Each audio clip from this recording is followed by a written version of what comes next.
Bonjour Julien Loïc, Bonjour. comment vas-tu? Très bien, merci beaucoup. Bon, ben, aujourd'hui, tu vas nous parler des Français à Hong Kong. Alors toi, ça fait déjà 10 ans que tu habites là-bas. Est-ce que tu pourrais, avant toute chose, te présenter brièvement? Oui, alors, donc en effet, ça fait 10 ans que je suis à Hong Kong. Je suis arrivé à l'époque pour diriger un festival français qui s'appelle le French May, qui est assez connu à Hong Kong et qui a lieu chaque année de mai à juin.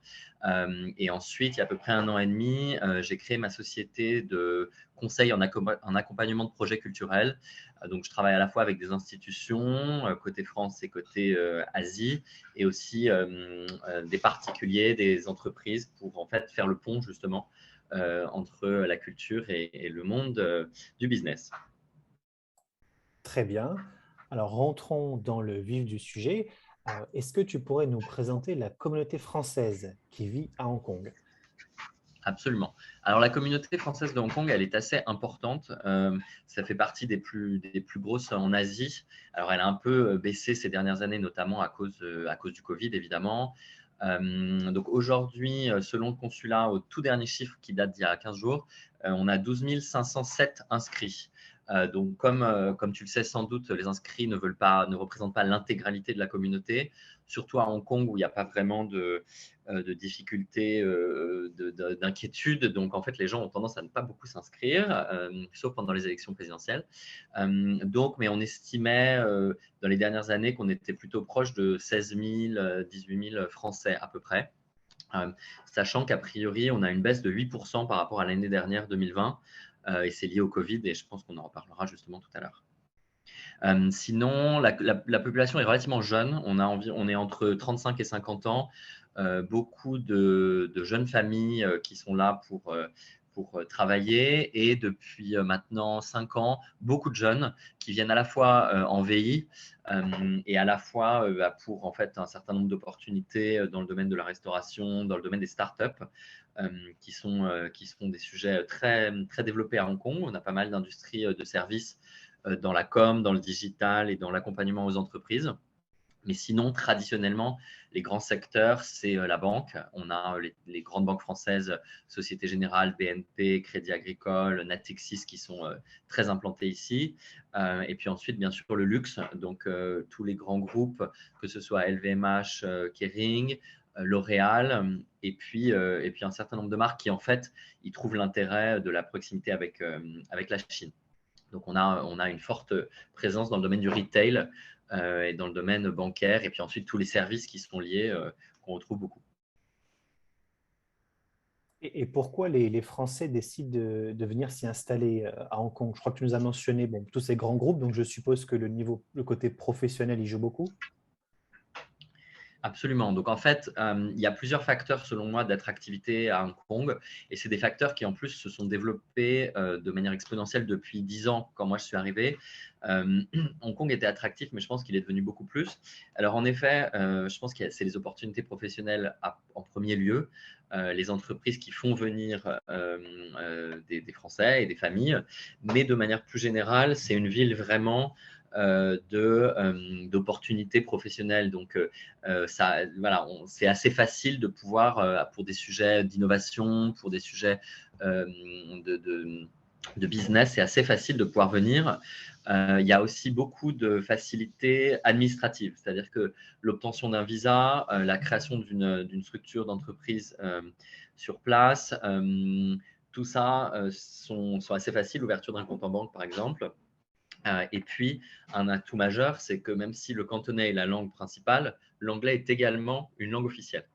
Donc ici, tout est écrit à la fois en chinois traditionnel et en anglais, mais le business se fait énormément en anglais. Donc en fait, sans avoir à apprendre une langue qui est parmi les plus compliquées au monde, on peut assez facilement travailler, s'installer, se faire des amis ici. Et ça, je pense que c'est un facteur d'attractivité fort. Ensuite, toujours dans le domaine professionnel, on est la porte d'entrée de la Chine. Il y a énormément de business qui se fait entre Hong Kong et la Chine, notamment via ce qu'on appelle aujourd'hui la Greater Bay Area, la Grande Baie, qui inclut 10 villes, dont Canton, Macao, Zhuhai, Shenzhen et Hong Kong. Donc, c'est une des plus grosses métropoles au monde en ce moment, très, très dynamique, mais sans avoir, si on peut dire, un peu les contraintes de la Chine qui sont la langue, qui sont les difficultés d'accès à certains médias et parfois voilà, la difficulté de pouvoir créer une structure entrepreneuriale. Donc, tout ça, évidemment, ça joue beaucoup. Et puis pour moi, l'un des derniers, enfin les derniers points d'attrait, c'est évidemment le paysage. Si vous venez à Hong Kong, vous pouvez voir que donc traditionnellement c'est une île, mais qui est une montagne entourée de mer. Donc on a énormément de territoires protégés, à peu près 70% de la zone de Hong Kong est protégée au titre du patrimoine naturel. Donc, on a des très belles randonnées, on a des très belles plages. Le climat étant clément, on peut y passer beaucoup de temps sur le bateau ou à la plage l'été. Donc, c'est vrai que c'est évidemment quelque chose d'intéressant d'avoir à la fois une très grande ville et la plage.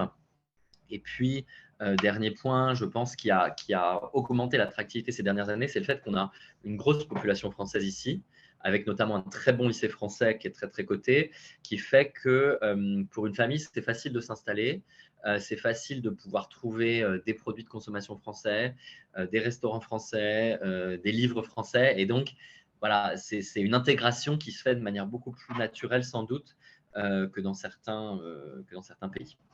Et puis, dernière chose, on a une taxation très faible qui est à 17% maximale du revenu. Donc, évidemment, c'est attractif dans un pays où le niveau de vie est très élevé.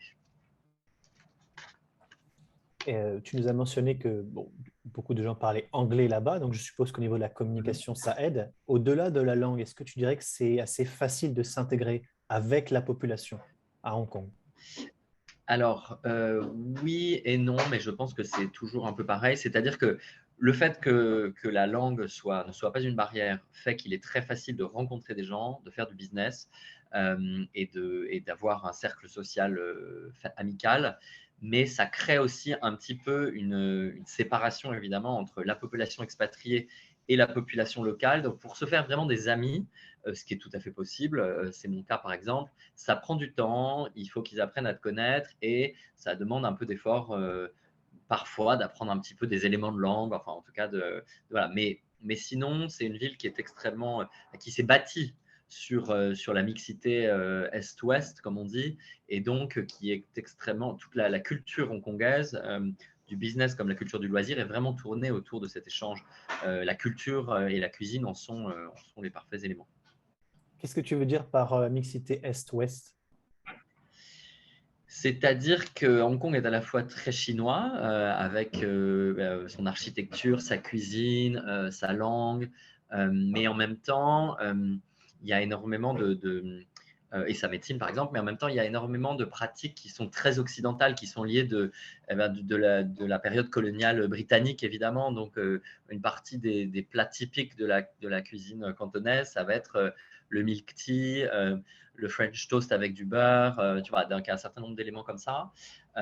Et puis, cette facilité de passer en effet d'une culture à l'autre, que ce soit dans le vêtement, dans la musique, dans le théâtre, etc. Donc, c'est toujours un peu, et voilà. Et puis, beaucoup de Hongkongais ont étudié aussi à l'étranger, que ce soit en Europe ou aux États-Unis. Donc, il y a une pratique intellectuelle qui est aussi assez occidentale sur certains aspects. Tu as peut-être voyagé en Asie. Est-ce que tu comparais Hong Kong avec d'autres régions ou pays en Asie ou tu trouves que c'est assez unique comme environnement? Je pense que c'est assez unique. On peut sans doute, la comparaison qui est faite souvent, c'est avec Singapour, qui a aussi comme ça un côté assez international. Mais je pense que Singapour a encore une culture qui lui est vraiment très très spécifique avec les populations indiennes, avec la population malaisienne. Donc c'est encore un autre melting pot si je puis dire. Euh, et après on le compare souvent avec Shanghai, mais Shanghai reste quand même une ville chinoise. Et en Chine avec l'organisation de la ville, avec la façon de fonctionner et de travailler chinoise, qui est un peu différente des habitudes qu'on a notamment en France. Donc, je pense que de ce point de vue-là, Hong Kong est vraiment une parfaite synthèse de l'Orient et de l'Occident qui est très spécifique. Alors maintenant que tu nous as présenté les avantages de Hong Kong, et aussi pourquoi les Français décident de s'y installer. Est-ce que tu pourrais nous parler des principales difficultés? Et peut-être aussi, qu'est-ce qui, selon toi, rendrait la vie des Français plus facile? Euh, alors, la difficulté principale, je pense, c'est le coût de la vie, notamment, parce que du fait de la densité très, très importante de Hong Kong et de son petit territoire, notamment, l'immobilier est une problématique. Les loyers sont très, très élevés, ce qui fait qu'on est obligé de gagner un niveau de salaire assez important pour pouvoir bien vivre à Hong Kong. Alors, je nuance un peu parce que ça, c'était notamment ce qui était le cas il y a 10 ans, quand la population expatriée, notamment les Français, vivaient au cœur de la ville ou au sud de l'île, qui sont les endroits les plus chers, les plus prisés. On a de plus en plus maintenant de gens qui vont vivre sur les îles, puisqu'on a c'est une archipel, Hong Kong. Il y a énormément d'îles qui sont très bien desservies avec des ferries qui prennent 20 minutes depuis le centre-ville, avec justement des petits jardins, des appartements qui sont plus grands. Donc, ça commence à évoluer la façon dont la population expatriée, notamment les Français, vivent. Mais malgré tout, le coût de la vie, c'est vraiment quand même la difficulté principale. Et après, un peu plus récemment, je pense, avec une intégration plus importante dans le cadre de la Greater Bay Area, comme je le mentionnais, on commence à voir un apport de la langue chinoise de plus en plus importante, par exemple, notamment dans le business, et notamment le mandarin. Et donc, je pense que ça peut, à moyen et long terme, devenir une petite difficulté supplémentaire pour les Français notamment, qui ne pratiquent pas forcément la langue. Voilà. Est-ce que tu conseillerais d'ailleurs aux Français qui viennent s'installer à Hong Kong ou d'apprendre le mandarin? Alors, je suis un peu biaisé parce que je considère que le mandarin qui n'est pas pratiqué ici, sauf les gens le parlent évidemment, hein, mais ce n'est pas une langue ni quotidienne, ni vraiment une langue de travail. Elle est très utile pour pouvoir avoir une activité liée surtout avec la Chine du continent. Et ici, ça permet de créer des liens, de parler, mais ça ne va pas être une langue principale. J'aurais tendance à conseiller de parler le cantonais si on veut notamment s'intégrer, à la fois avec ses équipes et à la fois avec des amis, etc. Mais c'est vrai que c'est une langue très compliquée avec ses 9 tons. Donc voilà, ça demande une démarche un peu plus importante. Il faut savoir que ce qu'on oublie souvent, c'est que la langue chinoise qui est parlée dans le monde, la diaspora chinoise, elle parle cantonais. À Paris, généralement, les Chinois parlent en fait le cantonais et partout. Donc, voilà, j'essaie toujours de nuancer en disant que c'est aussi un intérêt de pouvoir parler le cantonais. C'est que, voilà, dans la diaspora chinoise dans le monde, c'est une langue qui est très pratiquée, plus que le mandarin, qui est un peu la langue administrative, parce que même dans la Chine continentale, il y a un certain nombre de dialectes. À Shanghai, on parle le shanghaïen, à Pékin, c'est pékinois. Voilà, donc, mais comme l'anglais, je pense que de toute façon, le mandarin est un avantage comparatif énorme en termes de skills de business. Je voudrais revenir à ce que tu nous as dit par rapport à certains Français qui iraient habiter dans les îles, peut-être parce que c'est moins cher. Est-ce que ces Mhm. Français-là travaillent tout de même dans le centre business de Hong Kong? Et si oui, du coup, est-ce qu'ils doivent faire tous les jours les allers-retours? Est-ce que c'est pas trop long? Alors en fait, à Hong Kong, tout est quand même à côté, ce qu'on oublie. C'est-à-dire que généralement, facilement, en 30 minutes de métro, de bus ou de ferry, on est dans le centre-ville et on est à un endroit assez loin partout sur le territoire. Euh, donc ça, c'est une première chose. Donc 30 minutes, 20 minutes de trajet, c'est quand même très, très rapide. Deuxièmement, je pense que le Covid et le fait que le home office se soit développé de manière importante a aidé un peu à ce genre de décentralisation, si je puis dire, parce que mes amis, par exemple, qui habitent sur l'île de Lama, euh, peuvent se permettre, par exemple, le lundi ou le vendredi, de travailler depuis la maison, donc non pas à faire ce trajet, par exemple, mais tout en étant tout aussi efficace pardon, qu'en temps normal. Donc évidemment, les choses ont évolué depuis 2 ans avec la Covid. Mais sinon, oui, c'est assez facile en fait. Et les ferries dont je parlais, par exemple, ont une régularité de toutes les demi-heures. Donc c'est jusqu'à 2h30 du matin la nuit. Donc en fait, voilà, c'est assez facile. On a déjà évoqué le sujet de l'éducation et tu parlais du lycée français. Je crois qu'on n'a pas encore évoqué le sujet de la santé. Est-ce que tu qualifierais le système de santé à Hong Kong de performant, peut-être cher également? Alors, non, en fait, il y a un système de santé qui est très abordable pour les résidents hongkongais et qui est équitable à partir du moment où vous payez des taxes à Hong Kong. Donc, le système de santé est plutôt efficace et assez peu cher, notamment dès qu'on a une assurance. Mais après, c'est vrai qu'on a un certain nombre d'hôpitaux et de cliniques privées très, très, très, très performants dans un certain nombre de domaines. Donc ici, on est très bien équipé, si je puis dire. Et on l'a vu dans le cadre de la Covid notamment, Hong Kong a réagi très vite en créant des hôpitaux décentralisés dans les grands centres de convention, en ajoutant un certain nombre de systèmes et de protocoles. Donc, on a un système de santé qui est plutôt bon ici. Et puis, Être- on a quelque chose qui est typique de la Chine et de l'Asie du Nord, si je puis dire. C'est aussi toute la médecine traditionnelle chinoise qui va de la pharmacopée à l'acupuncture, à l'acupressure et toutes ces médecines préventives en fait, plutôt que thérapeutiques et qui aident à faire en sorte que aujourd'hui, la population hongkongaise est celle qui vit le plus longtemps et qui fait qu'on a un niveau de santé quand même très élevé. Et peut-être pour clôture sur cette partie, j'aimerais finir avec la gastronomie. Quelles sont les spécialités là-bas à Hong Kong? Et si, par exemple, certains Français décidaient de venir juste pour visiter, qu'est-ce qu'ils devraient absolument goûter? Alors, la grande spécialité d'Hong Kong, c'est les dim sum, ce qu'on appelle les dim sum, c'est-à-dire c'est en fait le repas généralement de déjeuner du dimanche en famille, qui sont toutes ces bouchées à la vapeur, cuits tu sais, dans des paniers en bambou, et qui sont c'est dans des espèces de très grands restaurants où les serveurs et serveuses passent avec un chariot et tu choisis donc les bouchées à la vapeur, à la crevette, au porc, des brioches vapeur, tout ça. Ça, c'est vraiment l'image d'Épinal, on va dire, traditionnelle de Hong Kong. Mais au-delà de ça, c'est une gastronomie très riche. Le riz cantonais, évidemment, est aussi très, très important. Il faut savoir que les Hongkongais, comme les Chinois en général, adorent manger. Et donc, il y a une variété de restaurants absolument incroyable. On a énormément d'étoiles Michelin français ici, mais aussi des restaurants japonais, singapouriens, indiens, euh, sri-lankais. Voilà, donc en fait, on ne manque pas de diversité. Alors, Julien Louis, on a abordé les attraits de Hong Kong, mais aussi les difficultés que rencontrent les Français. J'aimerais maintenant aborder le sujet de la pandémie Covid. Ça a bien sûr eu Oui. un immense impact sur le monde. Qu'en est-il de la situation à Hong Kong? Comment se sont passées les entrées et sorties du territoire? Et aussi, qu'en est-il de l'accès aux tests et aux vaccins?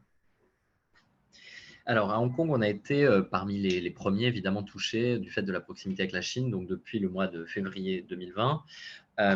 Et au maximum des pics, j'allais dire, au début de l'année 2020, on était à peu près 1000 cas par jour, ce qui était beaucoup pour une population de 7 millions d'habitants. Mais le choix qui a été fait à Hong Kong a été d'avoir des restrictions très fortes dès le début, avec la fermeture des restaurants, avec le port du masque obligatoire dès le début de la pandémie. Et donc, tout de suite, une pratique des contraintes en fait très fortes pour la population qui ont permis de faire redescendre très, très, très vite le nombre de cas et qui fait que, par exemple, depuis presque 3 mois, on n'a plus aucun cas ou très sporadiquement un cas lié au transport des personnes. Euh, et très tôt, Hong Kong a décidé de faire le choix de la vaccination. Alors, la chance qu'on a eue ici, c'est qu'on a eu le choix entre deux vaccins, Sinovac, qui est le vaccin chinois, donc qui a été mis en place très tôt, ou Pfizer-BioNTech, qui tous les deux permettaient des choses différentes. Le Sinovac, notamment, permettait de pouvoir rentrer en Chine pour les gens qui avaient à y voyager pour le travail ou pour des questions familiales. Et le Pfizer, qui, au contraire, pour nous, par exemple, français, permettait un accès, enfin une reconnaissance en tout cas au niveau international et notamment en Europe.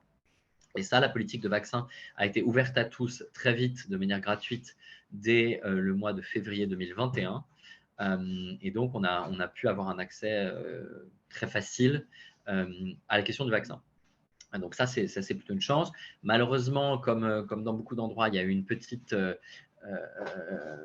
réticence de l'ensemble de la population au vaccin. Donc, on est à peine à 50%, je pense, de la population qui est intégralement vaccinée, notamment les personnes âgées, voilà, avaient des inquiétudes. Et comme le virus n'est pas présent au quotidien ici, voilà, la nécessité urgente du vaccin a paru moins importante pour certaines personnes. Mais en tout cas, ça continue de grandir. Au niveau des tests, donc, ils sont accessibles très facilement et gratuitement dans les centres de tests du gouvernement. Et notamment, on est incité très régulièrement à se faire tester si on a été cas contact, évidemment, ou en cas de voyage. Je vais y revenir. Et puis, dès le milieu de la pandémie, je pense, l'année dernière, le gouvernement a mis en place une application qui s'appelle Live Home Safe, qui en fait nous oblige à scanner à l'entrée, un QR code à l'entrée de chaque restaurant ou lieu public qui permet de stocker en fait dans cette application les endroits où nous avons été, qui permet d'être informé si un cas de Covid a été déclaré dans l'endroit où nous avons été et qui permet du coup aux autorités de faire un suivi très très rapide de la possible contamination en fait liée à un cas. Et donc ça c'est quelque chose qui est devenu généralisé et qui permet un contrôle assez fort. La difficulté qu'on a ici, par contre, c'est sur la question des entrées et des sorties, comme tu le mentionnais. On peut rentrer sur le territoire de Hong Kong sans difficulté à partir du moment où on est résident, sans forcément être résident permanent, mais à partir du moment où on a un visa, quel qu'il soit. Le tourisme n'est pas encore autorisé.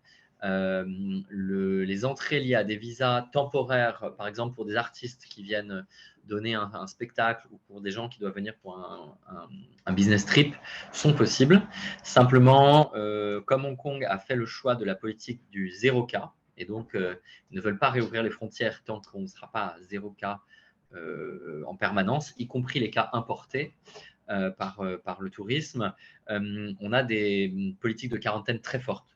Donc, par exemple, aujourd'hui, en provenance de la France, c'est 21 jours de quarantaine obligatoire à l'hôtel. Alors, les hôtels sont au choix du voyageur, mais dans une liste d'hôtels désignés par le gouvernement, et les frais sont à la charge du voyageur. Avec, pendant ces 3 semaines de quarantaine, des tests tous les 3 jours, jusqu'au 21e jour, donc, pour s'assurer que la personne n'est pas à risque du tout pour l'ensemble de la population. Vous pourrez nous donner une idée de combien ça coûte à peu près, ces 3 semaines de quarantaine? Ça dépend évidemment, mais les chambres d'hôtel ici varient entre 50 et 500 € la nuit. Donc, tu vois, si tu multiplies par 21 nuits, c'est compliqué, sachant que la plupart des hôtels n'ont pas de fenêtres qui s'ouvrent. Donc, pour les gens qui sont fumeurs ou un peu claustrophobes, ça implique de prendre des chambres plus grandes ou avec balcon et tout ça. Donc, tout de suite, c'est un budget important. Et sachant que l'entrée, de toute façon, sur le territoire est conditionnée à la vaccination et à un test PCR avant l'embarquement, évidemment, et puis ensuite à l'arrivée, avec un certain nombre de preuves de la légitimité du laboratoire. Enfin, voilà, c'est un processus qui est très précis, est un peu contraignant. Voilà. Et ce qui fait qu'évidemment, beaucoup de gens n'ont pas vu leur famille depuis maintenant au moins 18 mois. Alors, il y a eu un tout petit relâchement des règles cet été, où les règles sont passées un moment à 7 jours uniquement pour les personnes vaccinées qui avaient pu faire preuve d'un test d'anticorps, donc prouver que le vaccin était encore actif. Mais ça a duré 3 semaines et ensuite on est repassé à 21 jours. Donc voilà. Et puisque tu mentionnais une sorte de différence entre les personnes qui ont un visa, on va dire, de travail ou permanent et ceux qui n'en ont pas, est-ce que c'est facile d'obtenir la résidence permanente à Hong Kong? Est-ce que c'est un process qui va peut-être cher également? Alors non, c'est un process qui est extrêmement simple, mais qui simplement demande d'avoir vécu à Hong Kong pendant 7 ans, au moins 6 mois par an, en continu sur le territoire. Donc à partir du moment où vous avez été résident de plus de 7 ans, et que vous pouvez le prouver via évidemment vos taxes ou la présence via les billets d'avion et tout ça, la résidence permanente est quasiment obligatoire. Alors, ça ne donne pas droit à une nationalité, ça donne droit à des facilités d'entrée et de sortie. Ça donne le droit à une absence de visa, donc plus besoin de visa de travail, par exemple, ou d'étudiants. Ça permet d'avoir un certain nombre, par exemple, là, dans le cadre de l'épidémie de Covid, le gouvernement a donné des subventions pour aider à l'économie et à la consommation. Et donc, seulement les résidents permanents et les Hongkongais natifs ont pu toucher ces primes, par exemple. Et puis, ça aide voilà, en fait, pour la création d'entreprises pour certaines choses. Mais c'est facile de l'obtenir. Et donc, tu nous disais que à partir du moment où tu as cette résidence permanente ou un visa de travail, tu peux rentrer à Hong Kong Voilà, exactement. en ce moment. Mais si tu n'en as pas, ce n'est pas possible. En fait, voilà, ils ne délivrent pas de visa de tourisme actuellement. D'accord. Sachant que de toute façon, les visas de tourisme, généralement, à Hong Kong, sont de 30 jours renouvelables 2 fois, c'est-à-dire 90 jours au total. Et donc, sur 30 jours, si déjà 21 sont consacrés à la quarantaine, bon, c'est de toute façon un peu dissuasif, on va dire. Très bien. Bah, écoute, d'habitude, j'ai pour habitude de terminer les entretiens sur cette note Covid, mais il y avait une chose que tu m'as mentionnée avant l'interview, il y a quelques jours, c'était un typhon, la présence d'un typhon à Hong Kong, Oui, qui m'a surpris un petit peu. Je ne savais pas qu'il y avait des typhons. C'est quoi? C'est assez oui. fréquent? Les typhons, c'est quelque chose qui est extrêmement fréquent sur la période de l'été. Donc, il y en a généralement 3 à 5 par an. C'est des choses qui sont assez organisées. Et du coup, il y a un climat assez incroyable, assez électrique dans la ville parce qu'on voit les bâtiments bouger, des pluies extraordinaires, des éclairs. Et donc, ça ajoute à la ville en fait un caractère complètement surnaturel. Et c'est là où on se rappelle que dans une ville aussi dense et moderne que Hong Kong, la nature est en fait très présente. Donc ça, c'est assez dingue. Très bien. Mais écoute, je te propose qu'on finisse sur cette note météorologique. Et Voilà. je te remercie. Merci beaucoup pour ton temps et Je nous t'en avoir prie. présenté Hong Kong et aussi la vie des Français là-bas. Et ben, Mhm. je vais te souhaiter une bonne soirée. Je te dis à bientôt. Merci beaucoup, Charlie. À bientôt.